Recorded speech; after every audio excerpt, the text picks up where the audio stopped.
A design refresh and a supposed return to fundamentals makes up what might be a surprisingly great device in the Galaxy S line. It's Joshua Vergara from Android Authority. What's going on, everybody? And this is the Samsung Galaxy S6.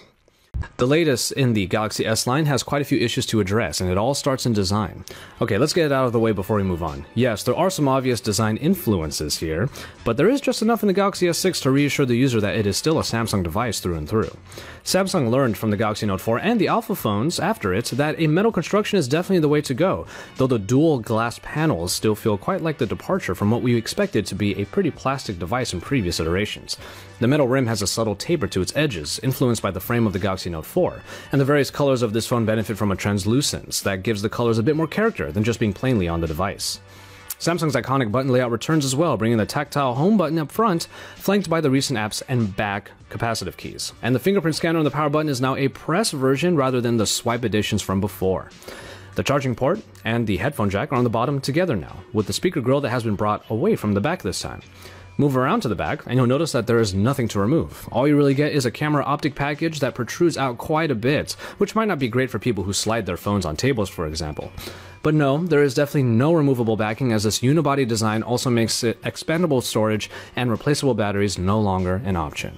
What is most striking about the phone's design is noticed once you get it into your hand. The 5.1-inch display keeps the phone from being too big, but a very noticeable thinness and lightness greatly helps as well. What results is one of the most comfortable feeling experiences in a Galaxy S flagship since perhaps the S3 or the S4. The metallic frame is of course a very welcome change that shows how Samsung is looking to improve their design.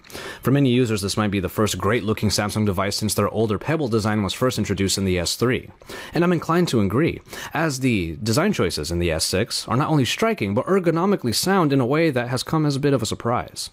The 5.1-inch screen on the Galaxy S6 is a very powerful one. At this size, we are now getting a Quad HD Super AMOLED display that rocks 577 pixels per inch.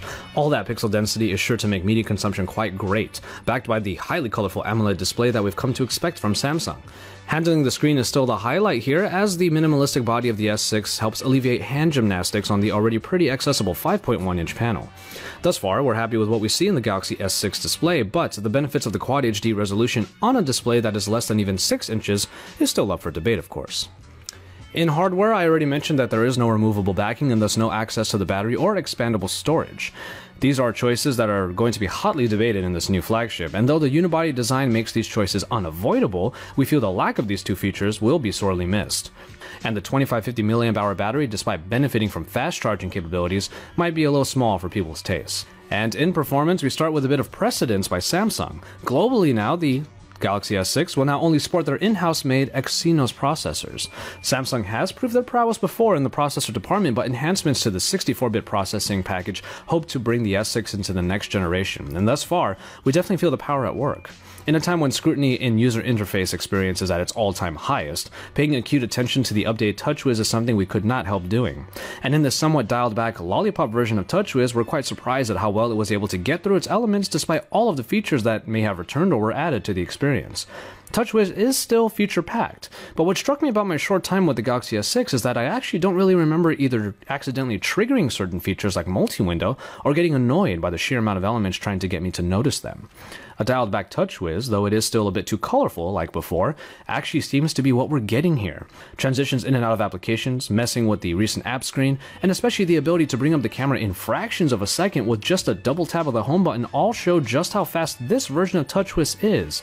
And it's yet another little surprise in our time with the Galaxy S6. Speaking of the camera, we can now get to it, and its enhancements will really be put to task once we get our hands on a review unit, but the spec sheet is pretty compelling.